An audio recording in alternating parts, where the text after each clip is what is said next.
நம்ம அண்டை மாநிலமான ஆந்திரா அங்கே போய் வெளிநாட்டுக்கு தப்பிச்சு போகிறதுக்கு செந்தில் பாலாஜி அவர் முயற்சி பண்ணியிருக்காரு.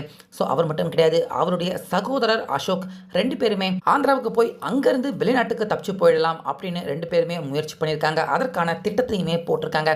ஸோ இதை முறியடிச்சிருக்காரு நம்ம முதல்வர் விஜய். நம்ம தமிழக போலீஸார்கள் தற்போது செந்தில் பாலாஜி பக்கத்து மாநிலத்துக்கு போய் அவர் தப்பிச்சு போக முயற்சி பண்ணியிருக்காரு. அவரை சிக்க வச்சிருக்காங்க. அவருடைய அந்த பக்கத்து மாநிலத்துக்கு போய் நம்ம தப்பிச்சிடலாம் அப்படின்னு நினச்ச செந்தில் பாலாஜி அவருடைய திட்டத்தையுமே முறியடிச்சிருக்காங்க. ஸோ அப்படி செந்தில் பாலாஜி எதுக்கு அவர் பக்கத்து மாநிலத்துக்கு போய் அங்கிருந்து வெளிநாட்டுக்கு தப்பிச்சு போயிடலாம் அப்படிங்கிற முடிவை எடுத்திருக்காரு. இதற்காக நம்ம முதல்வர் விஜய் அவர் எடுத்த அதிரடி நடவடிக்கை என்ன, இப்போ செந்தில் பாலாஜி அவர் சிக்கனதும் எப்படி அப்படிங்கிற முழு விவரத்தையுமே இப்போ பார்க்கலாம். அதனால வீடியோவை ஸ்கிப் பண்ணிடாம பாருங்க. அதாவது கடந்த வாரம் திங்கட்கிழமை தான் ஏவா வேலு அவருக்கு கோர்ட்டில் ஆஜராகணும் அப்படிங்கிற சம்மன் கொடுக்கப்பட்டிருந்தது. ஆனால் அதுக்குள்ளே பார்த்தீங்கன்னா ஏவா வேலு அவர் இங்கே தமிழ்நாட்டிலே இல்லாமல் வெளிநாட்டுக்கு சிங்கப்பூருக்கு தப்பிச்சு போயிட்டாரு. அப்போவே நிறைய பேர் சொன்னாங்க, எதுக்கு ஏவா வேலு அவருக்கு லுக் அவுட் அப்படிங்கிற அந்த உத்தரவு பிறப்பிக்கலை, அதை பிறப்பிச்சிருந்தாங்கன்னா ஏர்போர்ட்டில் இருந்து அவர் இந்த மாதிரி ஏதாச்சும் நாட்டுக்கு ஏறுறப்ப உடனடியாக ஏர்போர்ட் நிறுவனம் அங்கே இருக்கிற உளவுத்துறை காவல்துறை அதிகாரிகளுக்கு அவங்க அவசரமான தகவலை அனுப்புவாங்க. இதன் மூலிமா வேலு வெளிநாட்டுக்கு தப்பிச்சு போக முடியாமல் அவரை கண்டிப்பாக தடுத்திருக்கலாம். அவருக்கு சம்மன் அனுப்பினப்பவே லுக் அவுட் அப்படிங்கிற அந்த ஆணையையும் ஏன் பிறப்பிக்கல அப்படின்னு நிறைய பேர் கேள்வி எழுப்பிக்கிட்டு இருந்தாங்க. ஸோ அதே நேரத்தில் இப்போ செந்தில் பாலாஜி அவருக்கு சம்மன் அனுப்பப்பட்டிருந்து இன்னைக்கு மத்தியானம் நம்ம சென்னை கோர்ட்டில் செந்தில் பாலாஜி அவர் ஆஜர் ஆகணும் அப்படின்னு அவருக்கு உத்தரவு பிறப்பித்த அதே கையோட செந்தில் பாலாஜி அவரும் வெளிநாட்டுக்கு போயிடக்கூடாது அப்படின்னு அவருக்கும் லுக் அவுட் அப்படிங்கிற அந்த உத்தரவை பிறப்பிச்சிருந்தாங்க தமிழக காவல்துறை. அதே நேரத்தில் செந்தில் பாலாஜி எங்கே இருக்காரு அப்படின்னு இந்த குதிரை பேரத்தில் தமிழக வெற்றி கழகம் எம்எல்ஏக்களை இழுக்கணும் அப்படின்னு செந்தில் பாலாஜி அவருடைய சகோதரர் ஈடுபட்ட அன்னையில் இருந்து இப்போ வரைக்கும் போலீஸார்கள் செந்தில் பாலாஜி எங்கே அப்படின்னு தேடிட்டு இருக்காங்க. அவருடைய வீடு, பண்ணை வீடு, சொந்தக்காரங்க, அலுவலகம், இப்படி நிறையா இடத்துல தேடிட்டு இருக்காங்க.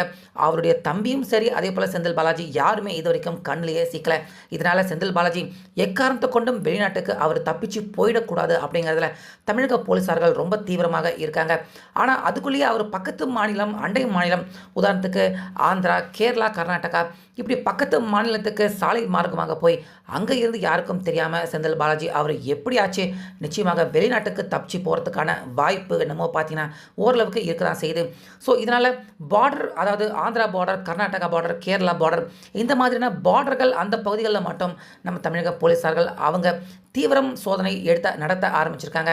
செந்தில் பாலாஜி அதே போல் அவருடைய தம்பி இந்த மாதிரி யாராச்சும் பார்டரை விட்டு பக்கத்து ஸ்டேட்டுக்கு கடந்து போயிடக்கூடாது அப்படிங்கிற அந்த செக் அவுட் பண்ணுற அந்த உத்தரவுமே கூட பார்த்தீங்கன்னா தமிழக அரசு முதல்வர் விஜய் அவருடைய அறிவுறுத்தலின் அடிப்படையில் பார்டர் வகையிலையுமே செந்தில் பாலாஜி அவருடைய சகோதரர் யாராச்சும் இருக்காங்களா அப்படின்னு இப்போ தொடர்ந்து ஒவ்வொரு நாளும் செக் பண்ண ஆரம்பிச்சுக்கிட்டு இருக்காங்க. அதே போல் நம்ம சவுத் இந்தியா, உதாரணத்துக்கு ஆந்திரா, கேரளா, கர்நாடகா, இந்த பகுதிகளில் இருந்து வெளிநாட்டுக்கு போகக்கூடிய விமானங்கள், அந்த விமானங்கள் எல்லாத்துக்குமே இந்த செந்தில் பாலாஜி அவருடைய சகோதரர் புகைப்படத்தை அனுப்பி இவங்களுடைய புகைப்படம் சம்மந்தப்பட்ட நபர்கள் யாராச்சும் வந்தாங்கன்னா உடனடியாக அவங்கள பிடிச்சி எங்ககிட்ட கொடுங்க அப்படின்னு இப்போ தமிழக உளவுத்துறை, ஆந்திரா உளவுத்துறை, கேரளா, கர்நாடகா உளவுத்துறைக்கு இந்த மெசேஜையுமே அனுப்பிச்சிருக்காங்க. ஸோ இதில் ஹைலைட்டான தகவல் என்ன அப்படின்னு பார்த்தீங்கன்னா செந்தில் பாலாஜி அவருடைய சகோதரர் ரெண்டு பேருமே சாலை மார்க்கமாக அவங்க ஆந்திராவுக்கு, அதாவது தமிழ்நாட்டில் இப்போ அவங்க இல்லை, ஆந்திராவில் இருக்கிறதுக்கான வாய்ப்புகள் இருக்குது அப்படிங்கிற மாதிரி கூறப்படுது. ஏன்னா செந்தில் பாலாஜி அவங்களுடைய குடும்பத்தார்களுக்கு ஆந்திரா பக்கம் சொந்தக்காரங்க, தெரிஞ்சவங்க அப்படின்னு நிறைய பேர் இருந்திருக்காங்க, இப்போவும் இருக்காங்க. ஸோ அவங்களுடைய வீடு, அவங்களுடைய இடத்துக்கு செந்தில் பாலாஜி அவருடைய சகோதரர் ரெண்டு பேருமே தப்பிச்சு போயிருக்கலாம்.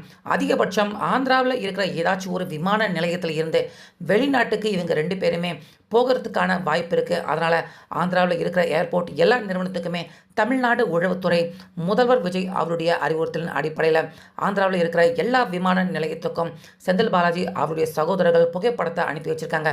அங்கேயுமே லுக் அவுட் அப்படிங்கிற இந்த உத்தரவு தமிழ்நாட்டில் இருக்குது, இந்த நபர்கள் உங்களுடைய ஸ்டேட்டுக்குள்ளே வந்தாங்கன்னா விட்டுடாதீங்க அப்படின்னு தமிழக உளவுத்துறை இப்போ ஆந்திரா உளவுத்துறைக்கு வலியுறுத்தல் பண்ணியிருக்காங்க. நிச்சயமாக இவங்க இரண்டு பேருமே உங்கள் ஸ்டேட்டில் இருந்து வெளிநாட்டுக்கு எக்காரணத்தை கொண்டும் போயிடக்கூடாது அப்படிங்கிற ரிக்வஸ்ட்டையுமே நம்ம தமிழக உளவுத்துறை அவங்க கேட்டுக்கிட்டு இருக்காங்க, அண்டை மாநிலத்தை கேட்டுக்கிட்டு இருக்காங்க. ஸோ இதனால் செந்தில் பாலாஜி அதே போல் அசோக் இவங்க 2 பேருமே தமிழ்நாட்டில் இருந்தோம்னா நிச்சயமாக நம்மளை கைது பண்ணிடுவாங்க. அதனால் திரும்பவும் சிறைக்கு போனாங்கன்னா திமுக தரப்பில் இருந்து நம்மளை காப்பாற்றுறதுக்கு யாருமே முன் வர மாட்டாங்க. அதனால் எக்காரணத்தை கொண்டும் கைது ஆகக்கூடாது, வக்கீலை வச்சு நம்ம எல்லாம் பார்த்துக்கலாம் அப்படின்னு முடிவை எடுத்திருப்பாங்க போல இருக்கு செந்தில் பாலாஜி அசோக். இதனால் பக்கத்து ஸ்டேட்டில் இருந்து அவங்க தப்பிக்கிறதுக்கான அந்த முயற்சி நடவடிக்கைகளை இறங்கியிருக்காங்க. இதனால் பக்கத்து ஸ்டேட்டையுமே தற்போது தமிழக உளவுத்துறை பார்த்தீங்கன்னா அவங்க அலர்ட் பண்ணியிருக்காங்க. இதனால் செந்தில் பாலாஜி அவருடைய சகோதரர் 2 பேருமே தமிழ்நாட்டில் இருந்து மட்டும் கிடையாது, அண்டை மாநிலத்தில் இருந்துமே அவங்க தப்பிக்கிறதுக்கான வாய்ப்பு இல்லாத அளவுக்கு நம்ம முதல்வர் விஜய் அவர்கள் அதிரடியான உத்தரவை போட்டிருக்காரு. ஸோ அதிகபட்சம் ஆந்திராவில் இருந்து அவங்க 2 பேருமே நிச்சயமாக சிக்கிறதுக்கான வாய்ப்பு இருக்குது அப்படின்னு சொல்கிறாங்க. நிச்சயமாக ஆந்திராவில் இருந்து ஏர்போர்ட் மார்க்கமாக அவங்க தப்பிக்க முயற்சி பண்ணாங்கன்னா கண்டிப்பாக சிக்க போகிறது உறுதி. இதில் இன்னொரு முக்கியமான விஷயம் என்னென்னா, இன்னைக்கு இவங்க 2 பேரும் ஆஜர் ஆகாத தொடர்ந்து இவங்க 2 பேரும் கண்டிப்பாக அண்டை மாநிலத்துக்கு தப்பிச்சிடவே கூடாது அப்படின்னு இப்போ ரொம்ப தீவிரமாக கண்காணிப்பு தேடுதல் வேட்டையில் நம்ம தமிழக காவல்துறை இறங்கியிருக்காங்க.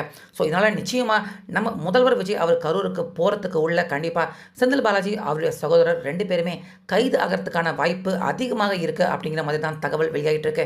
ஸோ அண்டை மாநிலத்துக்கு போய் தப்பிச்சிடலாம் அப்படின்னு திட்டம் போட்ட செந்தில் பாலாஜி அதை முறியடிச்சு உளவுத்துறையை அலர்ட் பண்ண நம்ம முதல்வர் விஜய். ஸோ இந்த பரபரப்பான சூழ்நிலையில் செந்தில் பாலாஜி சிக்குவாரா இல்லை தப்பிப்பாரா, நீங்கள் என்ன நினைக்கிறீங்க அப்படிங்கிறத கமெண்ட்டில் சொல்லுங்கள்.